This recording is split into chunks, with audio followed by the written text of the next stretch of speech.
Hello everybody, Shrouded Hand here. So I've been looking at various alien encounters recently. The ones that most interest me are the events that happened before the idea of alien visitors became a common cultural phenomenon. In modern times we have endless movies and books and TV shows about extraterrestrials. You can't really talk about aliens without conjuring up images of flying saucers and greys and people being abducted by big beams of light. It's easy for skeptics to dismiss an alien sighting as the product of a vivid imagination, fueled by whatever television has taught us that aliens are supposed to look like. But what about the sightings from before aliens became fashionable? These are the ones that I find most interesting because they weren't influenced by any preconceived notions of what to expect. One such case comes from 1871 and was documented by a carpenter named William Robert Loosely. He wrote about his encounter in a secret diary. He knew that if he revealed what he'd seen, he'd be ridiculed and it would affect his business. So he wrote down his experiences and hid them in a secret compartment in a desk that he had built for himself. It was only after his death that the diary was discovered, and years later that it was published. The encounter begins one early October morning. Loosely awoke in a fever at 3 a.m, finding his bed intolerably hot. He decided to step outside and try and cool down. So there he was, 3 a.m, standing in his garden, looking up at the night sky, and he noticed that one of the stars was moving. These days we'd probably assume it was a satellite or an aeroplane or something, but back in 1871 this was probably a pretty novel sight, so he stood for a while watching the star, and it seemed to be getting bigger and bigger, as if it was getting closer. Eventually it was so bright in the sky that he was actually able to see his own shadow being cast on the wall behind him. He watched the star moving across the landscape till it came to a halt above an area called Plummer's Hill. It then moved low to the ground and roved around deliberately, as if it was searching for a place to land. Ultimately it stopped at a small wooded area called Plummer's Green, and it descended in among the trees and vanished. After that, William returned to bed and fell asleep. The next day he'd asked his family and various townsfolk if they witnessed the shooting star during the night. Nobody had seen or heard anything, so he decided to investigate further. He wasn't sure if he'd just dreamt the whole thing in a fever, but that afternoon he decided to put on his walking boots and head up to Plummer's Green to investigate. The woodland itself is several acres wide, so it took him a long time to scour the area. He was walking back and forth with his walking stick, turning over bushes and leaves, trying to find any evidence of this object which had landed. After a long time of searching he didn't find anything, and he was ready to give up when he heard something rustling in the bushes next to him. He poked his walking stick into the undergrowth and it hit something metallic. He assumed he'd hit some kind of discarded farmer's equipment, but then to his surprise the metal object moved forward and emerged from out of the bushes. He gives a pretty detailed description of the object in his diary. It says it reminded him of an object that he was made to carve during his carpentry apprenticeship, a 20-sided object called an icosahedron. The surface was of a mirror-like shining metal, the edges were smooth, and most of the flat planes had a small protrusion on it. It was about 18 inches high and spattered with mud and the occasional dead leaf. It seemed to be of a quality of craftsmanship that would have been almost impossible to produce at that time. The object turned to one side and one of the metal nubs flipped back like it was an eyelid, and it revealed a glass lens behind it. Loosely peered into the glass, but he could only see blackness within. At this point in the description I would assume the lens was part of some sort of recording device, and that the metal object was a kind of drone. However, in Victorian times, remotely controlled drone cameras weren't exactly a common sight. I loosely imagined the lens to be a window through which a small creature was watching him from within. Another protrusion opened and revealed a similar lens, and this one emitted a bright purple flash which dazzled William, causing him to step backwards. It then flashed another 2 times and it caused him to be momentarily blinded. A third aperture opened and a long metal rod emerged from the hole. By this time his sight had recovered enough to be able to see the object moving towards him, extending the rod towards his chest. He was obviously pretty frightened by this point, and he didn't want to get touched by this rod, not knowing what was going to happen, so he had to step backwards to avoid being touched. What proceeded was a kind of slow motion chase, with the creature following him slowly with the rod extended, loosely walking backwards to avoid being touched. The metal object seemed to reach a point where it wasn't able to go forward anymore, at which point it turned around and departed. As William watched the object depart, he noticed that it left behind 3 ruts in the ground, as if there were 3 wheels underneath it, although he wasn't able to see the wheels because they were hidden by a kind of metal skirt. He followed the object curiously. He was scared, but obviously he was also very intrigued and wanted to find out more. He noticed that there was these 3 ruts crisscrossing all over the forest, as if this metal object had been searching through the forest all night. The metal machine stopped at a bush, and its rod extended, and a little claw emerged from the end of the rod and picked up a dead rat on the ground.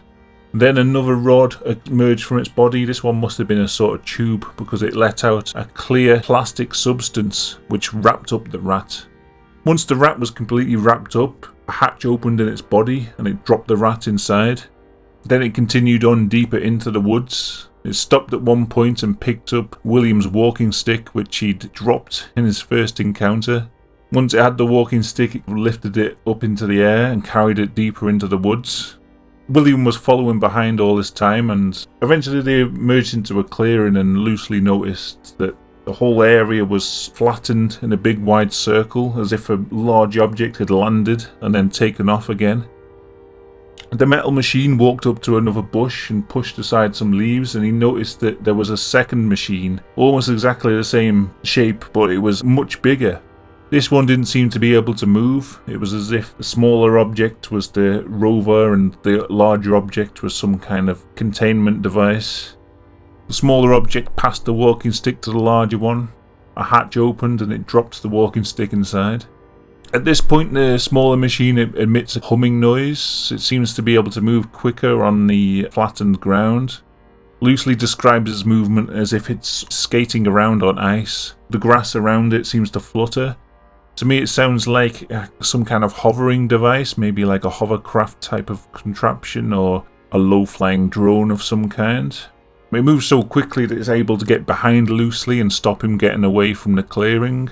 At this point, he's sort of looking around himself, trying to find some way of escaping. He's planning a mad dash through the brambles. All of a sudden, a man appears in front of him. He describes it as being like a slightly translucent, as if it's a ghost. And he looks at it a bit more closely, because the man's kind of looking down at the ground. And he notices it's actually a picture of himself. To me, it sounds like some kind of hologram. Loosely doesn't recognise it as this. He thinks it's maybe some kind of phantom. And then the picture changes, and it shows Loosely stepping back in alarm, and then it changes again and shows him covering his eyes. To me, it sounds like in his first encounter with the metal object, when it flashed 3 times, it took 3 photographs of him, and these were being reproduced in the air in front of him. And then the image vanishes, and it's replaced by a picture of a floating globe.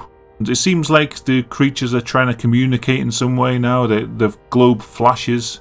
First it flashes once, and then it pauses, and then it flashes twice, and then pauses, and then flashes 3 times, and it counts up to the number 6, at which point Loosely holds up 7 fingers, completing the sequence. After that, he's given a series of weird shapes that he finds really hard to make any sense of. He tries to describe them, he describes it as kind of a spiky ball, like a chestnut, with rings around it, and various rings are flashing. Although he tries to make accurate descriptions of it in the diary, I'm not going to relate everything here, just because it wouldn't be very interesting to relay everything he describes. I recommend going to read the account itself if you want to learn more. After this, the projections get even more incomprehensible. He's just given a load of shapes and things that don't make any sense to him. He's actually getting pretty tired at this point, because it's getting dark, and it just seems like they're projecting a load of images at him. They're trying to speak to him in some kind of symbolic language that he can't make heads or tails of. Eventually the projection just completely stops. The little creature moves into the centre of the clearing and raises its rod into the air, and Loosely sees this as his chance to get out of there, and he does. He quickly runs away and makes his way out of the forest. And that night he was woken again, and he was able to see the falling star return. It returned to the area and then took off again. It was more cloudy that night, so he wasn't able to see it as clearly, but he assumed that that was the craft returning to retrieve the machines. After that night, he never saw any strange sightings ever again, and he actually writes again in the diary 10 years later that he's starting to wonder if the whole thing was a dream, but he's glad that he's got the diary to remind him that it actually happened. That's pretty much the end of the encounter. It's pretty interesting, and I recommend you go and read it for yourself, because he gives a lot more detail than I've given. There is a book that I'd recommend as well. It's by David Langford, and it's called An Account of a Meeting with Denizens of Another World. It's got the entire diary in the book, and then at the back, Langford gives his own interpretations of some of the messages that the aliens were trying to convey. For example, something that didn't occur to me when I was reading the diary entry was that one of the basic intelligence tests we give to children and to animals to see how good their self-awareness is to show a mirror image of themselves to see how they react. So it was almost as if they were trying to do that with Loosely, showing him a picture of himself to see what his reaction would be. After that came the basic counting experiment to see if he was able to complete the sequence, and then once they'd sort of established that he had some level of intelligence, they went on to give him some images. One was another sequence of numbers. One of these sequences numbers is actually one sequence in the Pascal triangle. Now, I don't know much about mathematics, but he gives a pretty detailed explanation of it in the book. The second sequence of numbers he's given is actually the Fibonacci sequence. After that, he's given a series of strange shapes. The one I described with the weird spiky ball with the rings around it, that sounds like they were describing a solar system. They actually give two different solar systems. One of them was supposedly our own sun. So what's interesting about the interpretation, because it was from 1980, Langford wondered why when they show loosely a picture of the solar system, they only show 8 rings surrounding the sun, because he says surely they'd know that Pluto existed and it would show 9 rings. Because it was written in 1980, Pluto was still considered a planet. It was only in 2006 that it was actually downgraded. It might show that the aliens had some kind of knowledge that was greater than what we'd possessed for 100 years or more. After that, there's a weird series of shapes which Loosely tries to describe, but he doesn't really make any sense of them. It's like a spinning ball with shapes spinning around it. One of them looks like an hourglass, one of them looks like a ring. Langford actually managed to decipher the shapes as being pictures of atoms, and it's actually thought to be part of the Schrödinger equation. So yeah, again, I don't really know much about physics, but is described as being the solutions of Schrödinger's wave equation for wave particles. What's most interesting about this is, although the diary was written in 1871, Schrödinger's wave equation wasn't formulated until 1926, so he was given some knowledge that wouldn't be discovered for a number of decades afterwards. So there's way too much in the book to describe in the video, but I definitely recommend, if you want to learn more about this, get the book. So anyway, I'll end the video here. I just wanted to share with you something. I've never really heard anyone speaking about this particular case, and I found it very interesting, so I kind of wanted to spread the word, share it with the wider world. Let me know what you think. I've never heard of any such alien encounters before with these strange metal objects. I don't know, maybe you have. Maybe you have some more information on the subject. Maybe you can enlighten me in the comments. I'm going to be looking into some more old alien sightings. There's actually one that happens just down the road from where I live, so I might go and investigate the area in a future video. I hope you like this one. It's been a while since I've uploaded a video actually. I apologise for the huge delay in uploading a video. Hopefully it won't be so long before the next one. I've just been having a massive mental block, I think. So anyway, thank you for watching. Hope you enjoyed the video. Please leave a comment and hit like if you enjoyed it. If you're not subscribed already, please do so. And I'll see you on the next video. Goodbye.